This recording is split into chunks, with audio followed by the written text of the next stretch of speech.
Latest updates ఎప్పటికప్పుడు పొందడానికి big TV WhatsApp channel follow అవ్వండి. లింక్ డిస్క్రిప్షన్ లో ఉంది. Welcome to big TV. నేను మీ చేరాం. నేను ప్రస్తుతం ఒంగోలులోని బదిరుల పాఠశాలలో ఉన్నాను. ఇక్కడ విద్యార్థులు వెనక ఉన్నారు. వీరందరూ కూడా చెవులు వినపడవు, అదేవిధంగా మాటల్లో అయినా వీరి యొక్క ప్రతిభ చూస్తే అబ్బురుపరుస్తుంది. ఇక్కడ ప్రస్తుతం ఇక్కడ విద్యార్థులతో పాటు ఇక్కడ కొంతమంది టీచర్స్ ఉన్నారు. ఒకసారి వాళ్ళతో మాట్లాడదాం. ఈ స్కూల్ గురించి ఏం చెప్తారు మేడం? మీరు చెప్పండి. ఈ యొక్క స్టూడెంట్స్ గురించి మీరేం చెప్తారు, ఈ స్కూల్ గురించి మీరేం చెప్తారంటే? ఈ ప్రభుత్వ బదిరుల పాఠశాలలో నేను 24 సంవత్సరాలుగా సర్వీస్ పనిచేస్తున్నాను. నేను సైన్స్ టీచర్గా పనిచేస్తున్నాను. ఈ స్కూల్లో సైన్స్ ప్లస్ కంప్యూటర్ 2 బోధిస్తున్నాను సార్. ఇట్లా 1 నుంచి 10 వరకు తరగతులు ఉన్నాయి. ఇక్కడ ప్రైమరీ సెక్షన్కి ఎక్కువగా యాక్టివిటీ ఓరియంటెడ్గా టీచింగ్ ఉంటుంది సార్. ఇక్కడ యాక్టివిటీ ఓరియంటెడ్ ఉంటుంది. హయ్యర్ క్లాసెస్కి కంప్యూటర్ సెక్షన్ బోధన కూడా ఉంటుంది.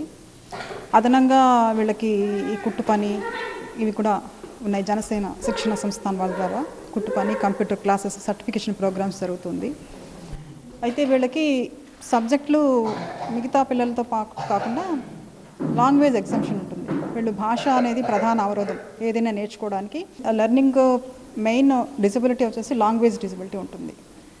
వినలేరు కాబట్టి భాష డెవలప్ కాదు చిన్నప్పటి నుంచి.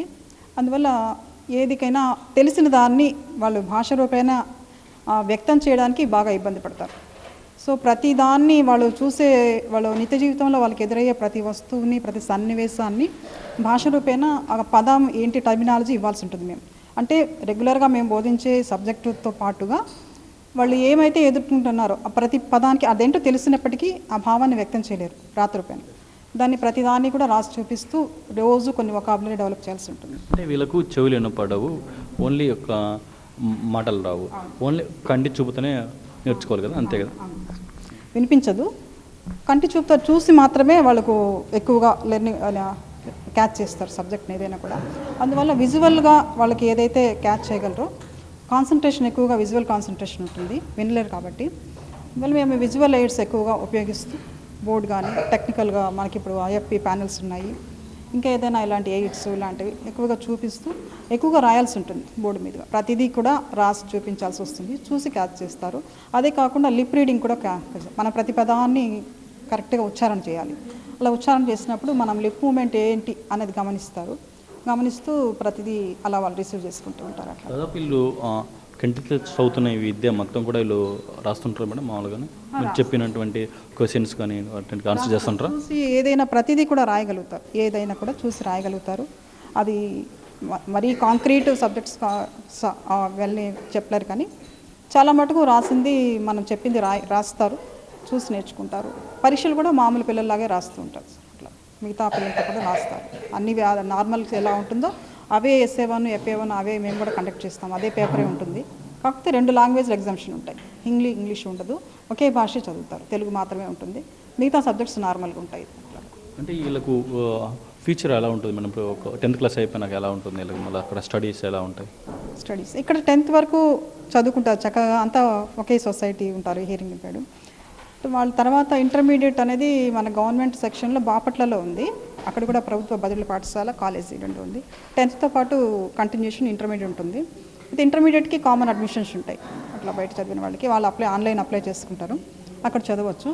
అక్కడ లేని వాళ్ళకి ఇంకా బయట ప్రైవేట్ దీంట్లో లేదా గవర్నమెంట్లోనే ఒక వింగ్ నడుపుతున్నారు. కడప, ఏలూరు, పిడుగురాళ్ళు అక్కడ జాయిన్ అవుతారు. ఆ తర్వాత అంతవరకు స్పెషల్ ఎడ్యుకేషన్ ఉంది ఇంటర్మీడియట్ వరకు. తర్వాత అయితే స్పెషల్ ఎడ్యుకేషన్ లేదు డిగ్రీలో. వాళ్ళు నార్మల్లో ఇంక్లూజివ్లో జాయిన్ అయ్యి డిగ్రీ చేయాల్సి ఉంటుంది. చేసిన వాళ్ళు చాలామంది ఉన్నారు పిల్లలు. BA BCom ఇలా చదువుతారు. అంతవరకు సైన్స్ కోర్సులు తీసుకోరు ఎవరు కూడా. ఇంటర్మీడియట్లో కూడా వీళ్ళకి ఆర్ట్స్ వరకే అవైలబిలిటీ ఉంది, సైన్స్ అయితే లేదు, మ్యాథ్స్ సైన్స్ అంతే. అది కష్టమని మరి ఏ ఉద్దేశమో పెట్టలేదు గవర్నమెంట్. శాంక్షనింగ్గా HEC CEC ఉన్నాయి. ఆ 2 గ్రూపులే చదువుతారు ఇంటర్మీడియట్లో. తర్వాత కూడా BA కానీ BCom కానీ తీసుకుంటారు. చదివిన తర్వాత వీళ్ళు ఎక్కువగా చాలా వరకు ఇంటర్ తర్వాత వీళ్ళు TT, కొంతమంది ఏమో ITI చేస్తున్నారు. టెక్నికల్ కోర్సులు నేర్చుకుంటే సొంతంగా ఏదైనా వృత్తి విద్య అట్లాంటివి వాళ్ళే చేసుకోవచ్చు అనేది అలా చేస్తారు చాలామంది. కొంతమంది లేదు అకాడమిక్ వెళ్ళాలనుకునే వాళ్ళు BA అలా చేస్తున్నారు. తర్వాత వీలైనంత వరకు ఎన్రోల్మెంట్ చేసుకుంటున్నారు ఎంప్లాయ్మెంట్ ఎక్స్చేంజ్లో. సీనియారిటీ బేస్గా పిలుస్తారు, వాళ్ళకి ఎప్పుడైనా వ్యాకెన్సీస్ పడ్డప్పుడు పిలుస్తారు. గవర్నమెంట్ తరపున 4% రిజర్వేషన్ ఉంటుంది ఆల్ హ్యాండిక్యాప్స్కి, అందులో వీళ్ళకి కూడా 1% ఉంటుంది. దానిలో వీళ్ళకి కొంతమందికి వచ్చినాయి పోస్టులు, గవర్నమెంట్ పోస్టులు సీనియారిటీ బేస్గా. కాకపోతే చాలా వెయిటింగ్ ఉంటుంది, ఎక్కువ తొందరగా అవకాశాలు ఉండవు. అంటే ఒక పక్క మనం చూడొచ్చు ఇక్కడ స్టూడెంట్స్ డాన్సింగ్ కానీ ఇక్కడ డ్రాయింగ్ కానీ ఇక్కడ చాలా టాలెంట్ చూపిస్తున్నారు కదా. అంటే మీరు ఇక్కడ శిక్షణ ఇస్తున్నారా వాళ్ళకే వాళ్ళు ఇటు నేర్చుకుంటున్నారు మేడం? మేము నేర్పిస్తాం సార్, మేము నేర్పిస్తాము. అంటే ప్రత్యేకించి మేము డ్రాయింగ్ అని అట్లా నేర్చుకోలేదు, స్వతహాగా ఉన్న ఇంట్రెస్ట్ దృష్ట్యా నేర్పిస్తుంటాను. అట్లాగా డ్రాయింగ్ ఆసక్తి ఉన్న పిల్లలు జనరల్గానే వీళ్ళకి కొంతమందికి వేయాలని ఆసక్తి ఉన్న వాళ్ళకి కొంచెం అలా ఎవరైనా ఆసక్తి ఉన్న పిల్లల్ని క్యాచ్ చేసి వాళ్ళకి నేర్పిస్తుంటాం సార్. అట్లాగా అది ఎట్లయినా ఇలా కాంపిటీషన్స్ అట్లా వచ్చినప్పుడు ఏమంటే వేస్తారు బొమ్మలు. కొంతమంది వినాయక చవితి అలాంటప్పుడు కూడా వాళ్ళే విగ్రహాలు కూడా తయారు చేస్తారు, మట్టితోటి వాళ్ళే చేసిన బొమ్మలు ఉన్నాయి, అవే పెట్టి పూజ కూడా చేసి పంపిస్తాము. బాగుంటుంది, చేస్తారు అలాగా. స్వతహాగా కొంతమందిలో టాలెంట్ ఉంటుంది, అలా ఉన్నదాన్ని మేము కొంచెం గమనించి దాన్ని షైన్ అప్ చేస్తాము. ఇక్కడ అడ్మిషన్ పొందాలంటే ఏంటి మేడం, రూల్స్ ఏంటి, ఎలా ఉంటుంది? రూల్స్ ఏమీ లేదు సార్. మామూలుగా 5 సంవత్సరాలు నిండితే ఎవరైనా అడ్మిషన్కు మన ఆంధ్రప్రదేశ్లో ఎక్కడి నుంచి ఉన్న వాళ్ళైనా అప్లై చేసుకోవచ్చు. మూగా చెవిటి అన్నట్టుగా సర్టిఫికేట్ ఉంటుంది, గవర్నమెంట్ సర్టిఫికేషన్, సదరం సర్టిఫికేట్, అది ఉంటే చాలు. ఎంత ఉండాలంటారు? మూగ చెవిటికి ఎంత శాతం ఉంటుంది కదా, ఎంత శాతం ఉంటే ఇక్కడికి అవైలబుల్ మేడం? ఇక్కడ అడ్మిషన్కి ఇంత పర్సంటేజ్ అనే నిబంధన ఏమీ లేదు సార్. కాకపోతే వాళ్ళకి మైల్డ్ మోడరేట్ కొంచెం ఉంటే మేమే వాళ్ళని ఎందుకు నార్మల్లో ఇంక్లూజన్ అవ్వచ్చు పంపించేస్తాము. అబవ్ మోడరేట్ ప్రాబ్లం ఉంటే ఇక్కడ తీసుకుంటాం, ఎందుకంటే ఇక్కడ వస్తే వాళ్ళకి భాష సమస్య అవుతుంది, సైన్ లాంగ్వేజ్ డెవలప్ అయిపోతుందని. అలా ఉన్న సమస్య మరీ ఎక్కువ ఉంటేనే తీసుకుంటున్నాం. మైల్డ్ మోడరేట్ అంటే హియరింగ్ ఎయిడ్ తోటి వాళ్ళు కవరప్ అయిపోతుంది, అంతకంటే ఉంటే ఇక్కడ తీసుకుంటాం సార్. ఇది మొత్తానికి ఇక్కడ విద్యార్థులకు వినికిడి వినపడదు, అదేవిధంగా మాటలు రాదు.